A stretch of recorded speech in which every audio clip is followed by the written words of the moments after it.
Good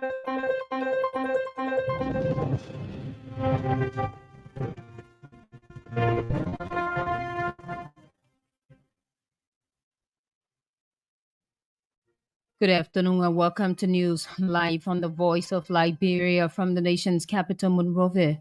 I'm Famata Duncan with the news. In the headlines, a slap in the face of the government as opposition senators reject LSCC nominees. Liberia Senate adjourns for second constituents break as pro tempore highlights a number of instruments passed into law. United States Agency for International Development organized training for Liberian teachers, and police arrests suspect Vivian Dant in connection to an assault and abuse video on social media in Nimba. For the details of these and other stories packaged for presentation this afternoon, stay tuned.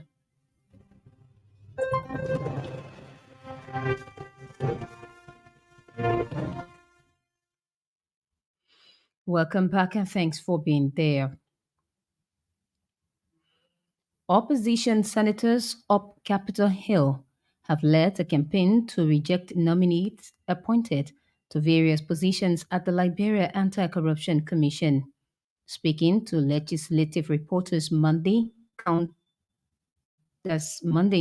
Masorada County Senator Darius Dillon says the Senate cannot confirm the nominees on grounds that they have not declared their assets. He said the new LSCC law provides that those nominated on the LSCC should declare their assets before being confirmed by the Liberian Senate, something he said has not been done. At the same time, Senator Dillon alleged that two of the nominees are from the same county, in contradiction to the LSCC law. We have issue with the LSCC confirmation, and we think the law we pass as an institution, we should respect it. The LSCC Act says the LSCC will be the new repository of asset declaration. They will hold people accountable and possibly punish people through the courts if they don't declare, if they falsely declare, and they will compare compliance to the new LSCC law says people nominated on LSCC should declare their asset before they are confirmed. We have not seen any such asset declaration. Section 6.12 of the LSCC Act says no two commissioners should come from the same county sitting on the commission at the same time. Majority of the nominees, they come from the same counties. And I think it is utterly wrong for us to knowingly confirm these people to the institution that's supposed to be showing integrity in the constitution in the country. I think Commissioner Dave Wisdom is from Rosas County. Then and Dave Wisdom has been renominated. He's from Rosas. The nominated chair, Alexandra Zoe, is from Rosas. So you can't put two persons from the same county, and they are nominated. A conglomeration of labor unions of Nigeria called the Organized Labor has expressed doubt on the sincerity of the intervention President Bola Ahmed Tinubu rolled out in his national broadcast to Nigerians to cushion the efforts of his administration's policies on the citizens. For more on this, let's join Voice of Liberia Nigeria correspondent Nyomin Kompenda for the details. So, addressing reporters after the resumed meeting of the Presidential Steering Committee on Palliatives held at the House in Abuja, the president of the Nigerian Labour Congress, Joe Ajiero, said the plans for workers to proceed on a peaceful protest from tomorrow had not changed, despite the pleas from the Presidential Steering Committee. Ajiero also dismissed fears that the peaceful protest could be hijacked by hoodlums. Said that it has never happened in the history of workers' protests. He also said, however, that it was the responsibility of security agencies to provide security for the protest, to protect the workers. He expressed doubt about President Bola Ahmed Tinubu's ability to control inflation and gasoline prices due to the ununification of the exchange rates. Now, reacting to Tinubu's plans to intervene on exchange rate over inflation and high cost of gasoline prices, Ajero said he doubts very much if Tinubu has what it takes and the power to control the prices, as there is no price control in Nigeria. Meanwhile, the chief of staff of the president, Femi Wajabiamila, also said government was dealing with the oil cabals that had brought the economy to its knees. And when asked whether the oil cabals were more powerful than security agencies and the government itself, he said, yes, they are. And that's what the government is dealing with. Amazing, if you ask. So the first of all, the removal of subsidy, that's the first step. And then the National Security Advisor also pleaded with the organized labor to give the administration a little chance to fix the economy. He said President Bola Ahmed Tinubu inherited a bad economy that he is still working hard to fix. Meanwhile, the acting Inspector General of Police, Olakayode Egbetukun, has also ordered watertight security nationwide over the planned protest by the National Nigerian Labour Congress. And other congresses, as in other unions, trade union congress, and a lot of others. The force headquarters today said the IG is deeply concerned about the recent developments regarding the planned nationwide protest by the labor unions. Reporting for the Voice of Liberia in Nigeria, this is Naomi Kongwenda. The Liberian Senate has adjourned for their second constituency break of the sixth section and will reconvene after a presidential and general elections in the country. During the adjournment on Monday, the president pro tempore of the Liberian Senate, Abochi, highlighted that several nominees have been confirmed by the plenary of the Liberian Senate, including those for positions at the Public Procurement and Concession Commission, the Governance Commission, the National Fisheries and Aquaculture Authority, and the Board of Tax Appeals, among others.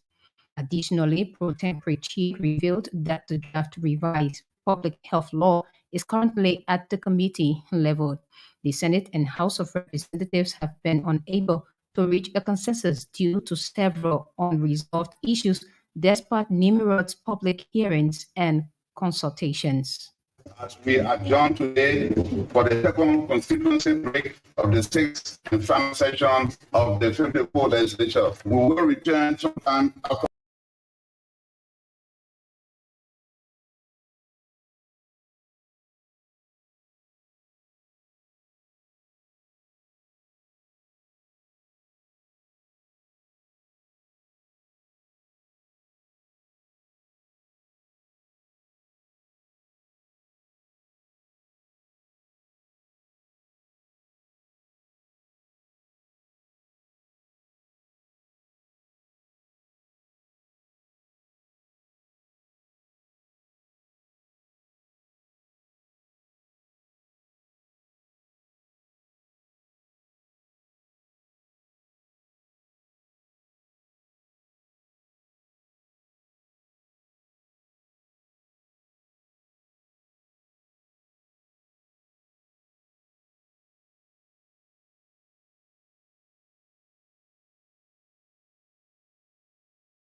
Legislative contempt for failure to keep the southeastern road corridors and other road segments in other parts of the country pliable, despite receiving millions of US dollars from the government. These officials were mandated to work aggressively on the above road corridors and report periodically to the Senate on their work progress in line with work programs to be presented. Also, we refer delinquent road contractors to the committees on public works and public accounts for investigation for possible referral to the LACC if probable cause is established. Gambia is hosting the third edition of the Senegal-Gambia Presidential Council meeting to be held at the Sir Douada Karaba Jawara Conference Center. The presidential convergence is preceded by experts and ministerial meetings meant to further enhance bilateral cooperation between the two West African nations. For more on this, let's join the Voice of Liberia correspondent from Banjul, Amadou Kante, for the details. President Adama Barrow and his Senegalese counterpart have unanimously agreed that Strengthening certain sectors within the Gambia and Senegal could foster swift collaboration that can mutually benefit the two countries. At the third edition of the Senegal-Gambia Council meeting that the Gambia hosted at the Sadauda Karaba Jawara International Conference Center on Tuesday, the two leaders reiterated commitment to strengthening the Senegambia relationship. The third council meeting was attended by ministers from the Gambia and Senegal and witnessed the signing of a memorandum of understanding on different sectors, including health, trade, transportation, and international cooperation. Both President Sall and Barrow believe that strengthening these sectors, which are key in every nation's development, will bring great opportunity for both countries in terms of harmony and development. Since President Adama Barrow assumed power in 2017, he has been praised for augmenting relations with Macky Sall, but some Gambian citizens, however, believe that the French-speaking country enjoyed more benefit than the Gambia. Thus, they were calling for review in many of the cooperations between the two countries. Reporting for Voice of Liberia from Banjul, I am Amadou Kante. The Liberia National Police has announced the arrest of Vivian Dant for brutalizing a young Liberian. On social media, whom she accused of having a romantic relationship with her husband. In the video that went viral, suspect Vivian is clearly seen brutalizing one Naomi for allegedly entering a relationship with her perceived husband. However, addressing a news conference Tuesday, police spokesman Moses Carter said suspect Vivian has been brought to Monrovia for investigation and possible prosecution in connection to her act. While condemning the act of Vivian, Carter used the medium to call on all Liberians to avoid taking the laws into their own hands, but also seek remedy through the court system. The arrest of suspect Dent, who has been brought from Nima County to Monrovia for investigation. She was brought in this morning. She will be duly investigated, charged on the basis of probable cause, and forwarded to court as a way of deterring the reoccurrence of such ugly situation. Liberians remain very peaceful people, decent people, and anything that is ugly or that is inimical in destroying the image of this country will be arrested by the Liberia National Police. And so we like to say to all of those that are being concerned about what will happen with the video that went viral on social media, that justice will be served. You can rest assured that suspect Dent and any other person that is connected to the humiliation, harassment, abuse of that Liberian female will be made to face the full weight of the law. This administration, under the leadership of Honorable Patrick Sudu, takes seriously any action that is meant to demean or undermine the rule of law. Anyone that is caught in such act of abuse, especially so that said abuse is placed on social media, we will not hesitate to take remedial actions which are in line with the rule of law. In its recent auditor report, the Bank of Ghana announced that it had recorded 60 billion Ghanaian cedis in losses in its debt restructuring exercises. For more on this story, let's join Jonas Biarobi, Voice of Liberia correspondent from Ghana, for the details. The minority in parliament has strongly criticized the Bank of Ghana, saying the central bank is not fit for purpose. The group demands that the BOG is not able to undertake monetary policy without printing monies. In its recent audited report, the Bank of Ghana announced that it had recorded 60 billion Ghana cedis in losses in its debt restructuring exercise. Reacting to the presentation of the mid-year budget review presented to Parliament by the Finance Minister, the ranking member of the Finance Committee of Isaac Adongo said the government has failed to turn the corner as indicated by the Finance Minister. He said All monies in our banks that they force them to save with the Bank of Ghana, which we call the Prudential Reserve, have gone to waste. All the monies that they have been borrowing from abroad in foreign currency to support the cedi are gone. And as a matter of fact, if you even take away government debt that they have incurred, 48 billion Ghana cedis, you will still see that the Bank of Ghana has a whole of 22 billion Ghana cedis. What this means is that the bank is not fit for purpose because it cannot undertake monetary policies without printing money because it doesn't have money. The minority also added that all these have come to befall on the Bank of Ghana because of the government's inability to pay back their debts owed to foreign creditors. For Voice of Liberia from Ghana. And that was Jonans Biarubi, correspondent for Voice of Liberia from Ghana. If you just joined us, be reminded that you are listening to news live on the Voice of Liberia from the nation's capital, Monrovia. And these are stories we are following on this news presentation. A slap in the face of government as opposition senators reject LSCC nominees. Liberia Senate adjourns for second constituent break as pro tempore highlights a number of instruments passed into law. United States Agency for International Development organized training for teachers in Liberia, and police arrest suspect Vivian Dant in connection to an assault and abuse video on social media in Nimba.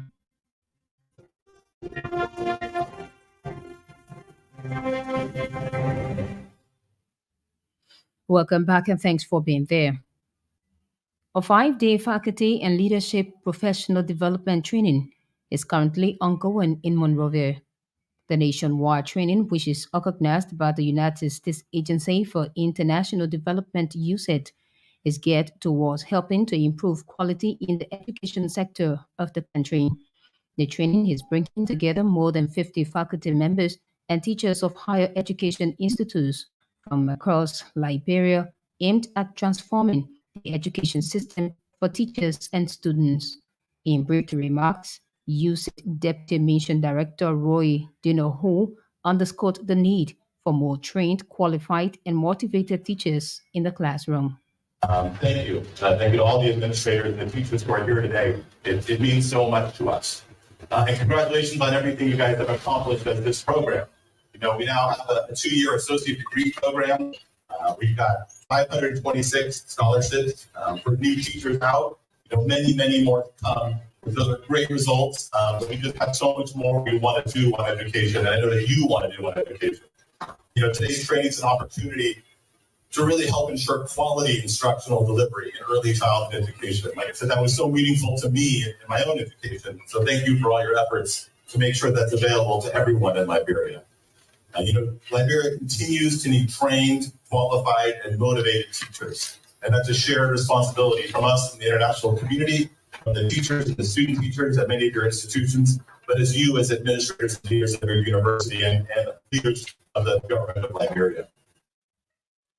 For his part, Deputy Education Minister for Instructions Alexander Duapo appreciated USAID and partners for organizing the training. Meanwhile, Duapo called on USAID to assist the ministry reform its C and B certificates programs. The Ministry of Education is currently reforming its C and B certificates program for in-service teacher training curriculum to support from the GPE, the Global Partnership for Education. However, reforming a pre-service component for C and B certificates for a seamless transition remains a challenge. I would like to use this occasion again to plead with USAID to keep up on this and assist the MOE to reform its C and B certificate program. This will enable the rural teacher training institutes to inspire would-be teachers to consider enriching their learning to take on teaching career in early childhood and primary education. The Ministry of Education desires to see a seamless transition from the rural teacher training institution to colleges and universities. As the Ministry of Education embarks on professionalizing the teaching profession through the Center of Excellence for education administration, certification, and accreditation, creating a seamless transition from C and B at the RTQ. Some journalists in Lesotho are calling for urgent media sector funding to restore the integrity of the media in the country. For more on this story, let's join Voice of Liberia correspondent Lilemo Maludlo for the details. The key factor is that the law should stipulate that if entrepreneurs are awarded tenders by the government, they must contribute a share of maybe 3% to the media sector development, and they will be given a space to advertise their business, not for a period less than a month. That's the key point that I think should form a part of the law. On the issue of role players, I can say the government must lead because media is the fourth arm of the government here in Lesotho. Therefore, they must include media development fund in the national budget. On the issue of implementation of a media development fund and the law, I can say it's easy to implement the media development fund more than the law because the law is complex. The law requires parliamentarians to enact it, and most of parliamentarians are entrepreneurs doing business with the government. So their chances to reject the motion of that form are very high. On the idea of media development fund, I can say it's easy to implement it because a journalist forum can be called and the announcement of a media development fund can follow thereafter. It is important to implement media development fund because when the media development fund is implemented, people will receive news of public interest free from personal agenda or biasness because most of time where there is a biasness, there is someone behind a journalist paying so that journalist can push his or her agenda. The Ministry of Education is said to be importing over 4,000 desktop computers purposely to enhance the teaching of information, communication, and technology in schools in Liberia. Education Minister Ansu Soni disclosed that the objective is intended to expose students to artificial intelligence and enhance their knowledge in math and science.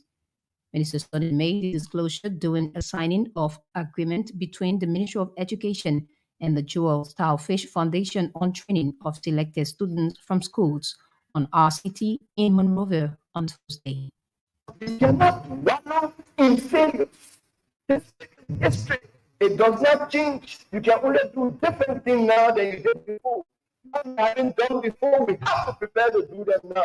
STEM education is coming our way. We don't have a choice. When AI becomes the call of the day and the population of the earth is increasing, we, the scientists, must begin to prepare that population when the job shall be done by people.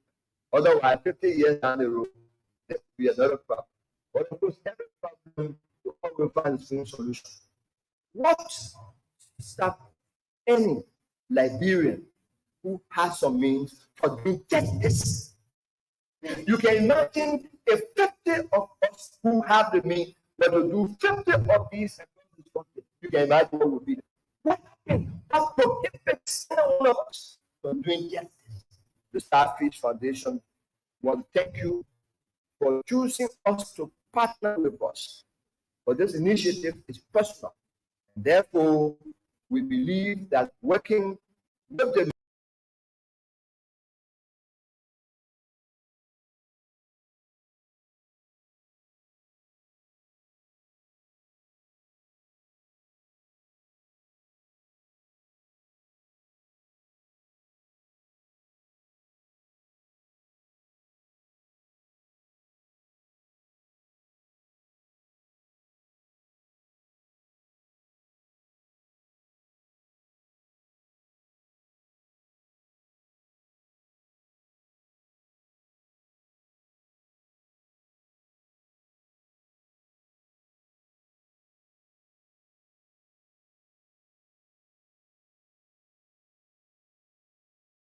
and then they wanted to deliver the truth. In addition, every textbook is scannable. Every chapter is scannable. You only need a telephone. You can scan chapter. Again, there's no reason why you shouldn't be in division A and B when you do what next year or year. Our students are passing, but the passing that people like us who are old teachers like to see, the passing that put you in A category and B category. So when I stick you on a foreign scholarship somewhere, when you meet other students, you guys are colleagues. Remarking at this ceremony, Vice President Joe Howard Taylor expressed the hope that the Ministry of Education will combine efforts to a Starfish Foundation in decentralized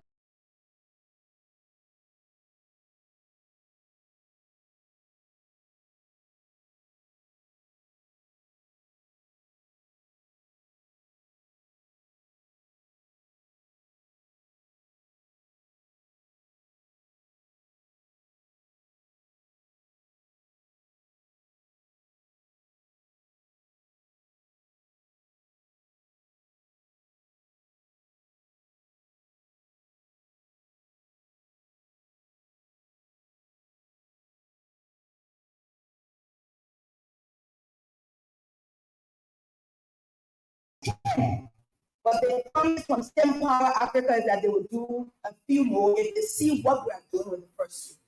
And so I thought about this center and how I, as a young lady, and my siblings and I, my mother sent us here in the 70s to learn all kinds of skills. It was a center for women and girls to learn whatever we needed to learn.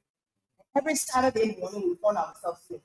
And when I remember what this center was, there's nowhere else that we are taking such an important STEM hub, especially for girls.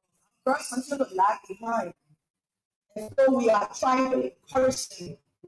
And I thought that would bring in to your center so that we become a center of learning, of innovation, and all the things we look for. Now it looks small, I know it's not easy, but we'll get there. I believe that this center will become so important to the national work that the Ministry of Education is doing. Area that we don't even have one. I'm a typical founder, but the work that we've done, we'll see it in the next 10 years. I thank the president for his vision in the educational sector. Say what you want to say about President George Madden. He is a visionary leader. I wanted to thank you also for keeping up our work. I think when we start the school year, we'll be paying for 3,062 girls as of August. So this is our new work. My prayer, as it is to the president and our Ministry of Education family, is that these centers will be built across the country so that our young people will have access to feeling their dreams. On that note, that's how we come to an end of news live on the Voice of Liberia from the nation's capital, Monrovia. But before we leave you, here are stories we followed on this news presentation. A slap in the face of the government as opposition senators rejects LCC nominates. Liberia Senate adjourns for second constituents break as pro tempore highlights a number of instruments passed into law. United States Agency for International Development organized training for Liberian teachers. And police arrest suspect Vivian Dant in connection to an assault and violent video on social media in Nimba. For more news, log on to www.voiceofliberiaonline.com or follow us on Facebook with keywords Voice of Liberia. I'm from Duncan. Good afternoon.